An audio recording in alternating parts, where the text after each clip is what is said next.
오늘은 선민에게 주실 회복의 내용 첫 번째 말씀입니다.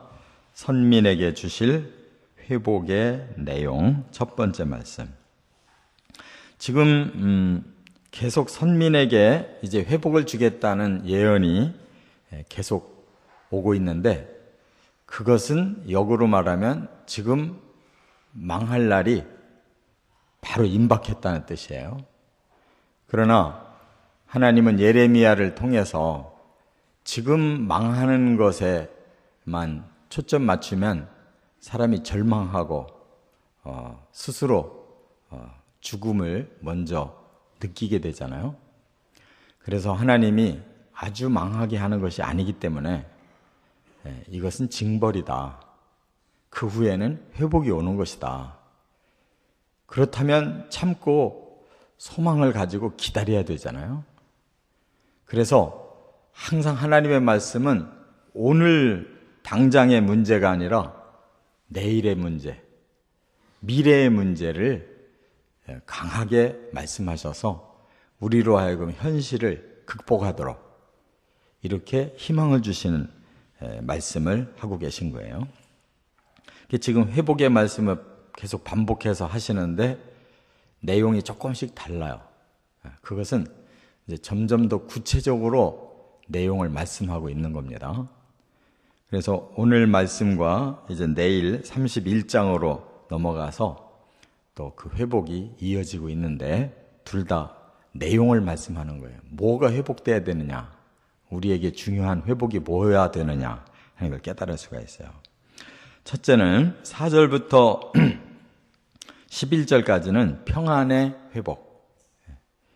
평안이 회복되는 것이 그게 우리들에게는 가장 우선돼야 될 그런 회복이라는 겁니다. 그래서 하나님은 이 약속을 하시면서 예레미야 보고 너는 책에 기록해라. 책에 기록한다는 말은 이건 반드시 내가 회복시킬 약속이다, 그 말이죠. 우리도 문서에다가 그 내용을 쓰고 도장 찍으면 그것이 그대로 이루어져야 되잖아요. 하나님은 책에다가 써서 이게 영원히 남도록 하셨어요. 그래서 우리에게 성경이 된 거고, 이 성경은 하나님의 약속입니다. 그렇기 때문에 우리가 이 약속을 믿고 그 약속을 향해서 계속 순종해 나가면 하나님의 약속은 이루어지는 때가 온다, 그 말이에요. 그래서 제일 먼저 우리에게 뭐가 회복돼야 될까? 바로 평안함이 회복돼야 되는 거예요. 마음에 그 두려웠던, 무서워서 떨었던, 죽음이 앞에 드리웠던 이 상황이 사라지고 우리의 마음에 평안함이 온다면 이거보다 더 큰 은혜가 어디 있어요? 바로 그걸 얘기하는 거예요. 그러면 평안이 오기 전에는 뭐가 왔느냐? 그러니까 너희가 그 평안이 그렇게 필요했던 이유가 뭐냐? 그 전에 환난을 여기서 먼저 말씀하고 있어요. 그래서 너희에게 임했던 두려움, 그것으로 인해서 너희들은 무서워서 떨었다. 마치 해산하는 여인처럼 남자들도 그 허리를 붙들고 두려워했다. 이 사람의 힘은 이 허리에서 나오는데, 허리가 덜덜덜덜 떨려가지고 주저앉을 것 같으면 그 사람은 절망 상태잖아요. 어찌 남자가 해산하는 여인이 허리를 잡고 그렇게 괴로워하듯이 그렇게 벌벌 떨고 있냐, 그 말이에요. 그리고 얼굴이 겁에 질려서 새파래졌다고 그랬어요. 그날을 슬픈 날이라고 하셨고 엄청난 날이라고 하셨고 야곱의 환난의 때라고 이렇게 말씀하셨어요. 너희들이 그런 걸 겪게 될 거다. 그러나 그 뒤에 나 여호와가 너희를 구원해낼 거다, 이렇게 말씀한 거예요. 그러니까 이 앞에 모든 환난은 우리 죄값이었어요. 그래서 죄의 값으로 징벌을 받았는데 그것으로 끝이라고 그러면 우리는 절망하잖아요. 그러나 하나님은 벌을 내리지만 그 뒤에 다시 회복을 주시되 그 무서운 환난, 그 무섭고 떨리는 상황이 이제 언젠가는 끝난다. 너희들에겐 다시 평화가 찾아온다. 이렇게 말씀한 거예요. 그래서 너희들에게 메워졌던 멍에를 꺾을 것이고 포박을 끊어줄 것이고 이제 다시 하나님 섬기고 왕을 섬기는 날이 온다. 그랬어요. 그러므로 너무 놀라거나 너무 두려워하지는 마라. 아무리 무서운 일이 닥쳐도 너희들 안 죽을 거야. 이런 말씀이죠. 내가 너희를 먼 곳으로부터 구원해낼 거다. 멀리 이방 땅 바벨론 그발 강가에까지 끌려가서 살았잖아요. 그 포로로 끌려가는 순간 얼마나 두렵고 절망스러웠겠어요. 나는 가보지도 않은 이 먼 길을 가가지고 내가 과연 살아서 돌아올 수 있을까 했는데 바로 거기에서부터 너희들이 구원을 받아서 올 날이 온다는 거예요. 그리고 돌아온 땅에서 너희들에게는 태평과 이제 안락이 다시 회복된다.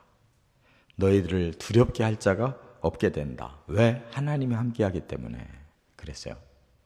그러면 이들에게 어떤 희망이 생길까? 우리가 하나님 버렸기 때문에 이렇게 환난을 당했었는데 우리가 깨닫고 하나님 앞에 회개하고 기다리면 하나님이 우리를 다시 평안의 세계로 돌아오게 하고 하나님이 함께 해주신다면 그때는 진짜 죄짓지 말아야지. 그때는 진짜 하나님 떠나지 말아야지 하고 철저하게 하나님과 함께 사는 그 평안을 이제 계속 누리게 될 거다. 바로 하나님은 거기에 목적이 있는 거예요. 우리들이 이렇게 고난의 삶이 때로 시험이 이렇게 오지만 그거는 하나님 우리를 사랑해서 잠깐 징벌하시는 거고 그 후에 하나님과 함께하는 진정한 평안을 누리게 하시려고 하는 게 목적이라는 것을 꼭 깨달으시 바랍니다. 두 번째는 12절부터 17절에 보면 상처의 회복. 상처의 회복. 그러면 어떤 상처를 받았었느냐? 여기 보니까 고칠 수 없는 중한 상처, 중한 부상을 당했다. 그랬어요. 그러니까 이들이 너무나 많은 이러한 고통과 그 환난을 당하는 바람에 이제 상처가 너무 깊어져서 우리는 나을 수가 없구나. 이제 이대로 죽어가는구나.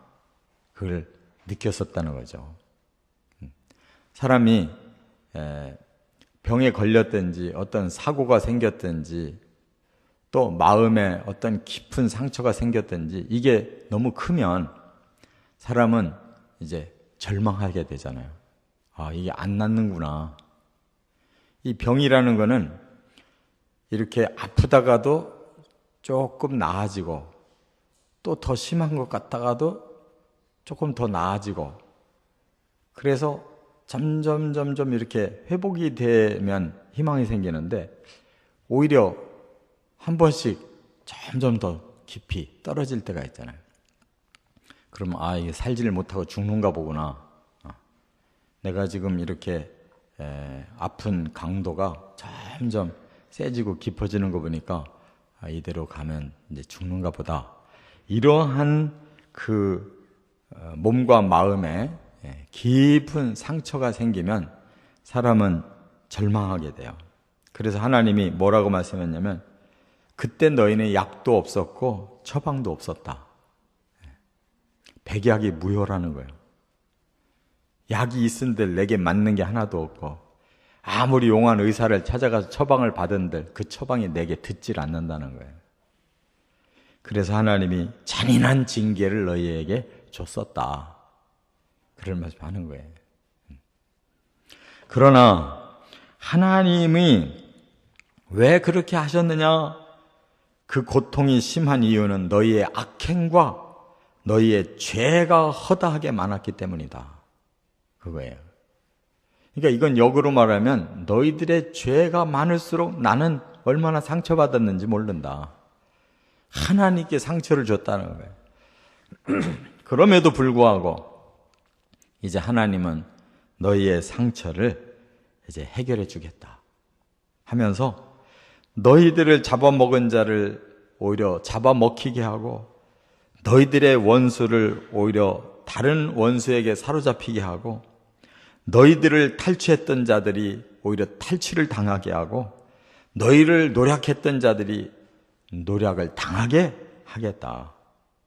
그래서 너희로부터 상처에 새살이 돋아나게 하고 너희들을 반드시 고쳐주겠다. 이렇게 말씀했어요. 그러니까 사람이 우리가 한없이 고통당하고 이대로 가면 끝장이다라고 하는 절망이 계속 찾아올다 할지라도 하나님 앞에 내가 지은 죄가 이렇게 많아서 그렇구나 하고 자신을 비워야 돼요. 왜 상처만 쳐다보냐 말이에요. 내가 상처를 입게 된 이유는 내가 죄가 많아서 이렇게 징벌을 당했구나라고 철저히 자신을 반성하고 있으면 나에게 상처 준 모든 일들은 하나님이 풀어주시면 사라지는 것이다. 하나님이 새살을 돋게 하시면 다시 고쳐지는 것이다. 우리는 우리 자신의 상처에만 매달려 있어요. 왜 상처가 생겼는지 이유를 알아야 되고 그 문제를 하나님 앞에 회개하면 새살은 하나님이 주시고 고치는 거 하나님이 고치신다는 거예요. 이게 해결의 방법인 줄 믿습니다. 세 번째, 18절부터 24절에 보면 선민 공동체의 회복을 말씀했어요. 내가 내 백성을 버릴 것 같으냐? 안 버린다는 거예요. 그래서 야곱의 장막에 포로들이 돌아오게 할 것이다. 이 야곱의 장막이라는 단어가 중요한 겁니다. 야곱은 아브라함, 이삭, 야곱까지는 한 사람으로 믿음이 내려왔잖아요. 근데 야곱에게 12아들은 하나님이 함께 받아들이셨어요. 선민으로. 야곱의 장막이 돌아온다, 포로에서 돌아온다라는 말은 하나님이 12지파를 다 살려내게 되는 거예요. 근데 이미 북이스라엘은 10지파가 일찌감치 망했잖아요. 그들이 타 민족과 섞이게 되고 그래서 정통성을 잃어버렸잖아요. 그러나 하나님이 숨겨놓은 자들이 있다는 거예요. 남은 자들이 있대요. 그래도 그 소수 중에는 하나님 앞에 회개하고 믿음을 끝까지 붙들고 있는 그 소수들을 다 사방에서 내가 찾아서 그 포로지에서 돌아오게 하겠대요. 그러니까 지금 유다만이 아니에요. 하나님은 더 멀리 보시고 이제 앞으로 너희 2지파, 유다는 2지파예요. 유다 지파와 베냐민 지파. 이미 10지파는 일찍 망했고, 그러나 하나님은 여전히 그들도 잊지 않는다. 그들도 내 선민이다. 그래서 그 10지파를 포함한 유다 2지파까지 다시 돌아오게 한다는 거예요. 그게 야곱의 장막이라고 이렇게 전체를 말씀하고 있어요. 그러므로 하나님께서 다시 그들의 돌아오게 한 거처를 사랑할 것이다. 사랑으로 덮을 것이다. 그 다음에 그 성읍이 다시 건축되고 보루에 사람들이 살 것이다. 이 보루라는 말은요, 적들이 침범하지 못하도록 아주 튼튼하게 쌓은 그런 건축물을 말하는 거예요. 성벽이 있는 건축물. 하나님이 이제는 튼튼한 집을 지어놓고 너희들을 거기에 살게 하면 이제부터 너희들은 흩어지지 않는다. 하나님의 공동체는 반드시 하나님 세우겠다는 거예요. 그러나 어중이 떠중이가 아니라 믿음으로 끝까지 남은 자들을 다 찾아내서 그들을 모아드리겠다는 거예요. 이게 하나님의 교회의 원리고 이게 천국의 원리예요. 사방에 흩어져 있어도 하나님을 향한 그 믿음을 품은 자들을 다 불러내서 하나님의 공동체를 만들고 그걸 완성해서 하나님의 나라로 하나님께서 세우시는 거예요. 그래서 그 성에는 감사의 소리, 즐거움의 소리, 번성과 또 회중들이 가득하고 거기에 영도자가 나오고 내가 너희의 하나님이 되고 너희는 모두 내 백성이 되는 그날이 반드시 올 거다 그랬어요. 하나님의 목표는 하나님의 나라 이것을 회복하고 완성하는 데 있다는 것을 꼭 깨달으시고 우리는 바로 하나님의 나라에 가기 위해서 교회라고 하는 영적 방주에 올라탄 사람들이에요. 여기에서 우리 공동체가 회복되어 가고 그 안에서 천국을 경험하며 살아가시기를 주의 이름으로 축원합니다.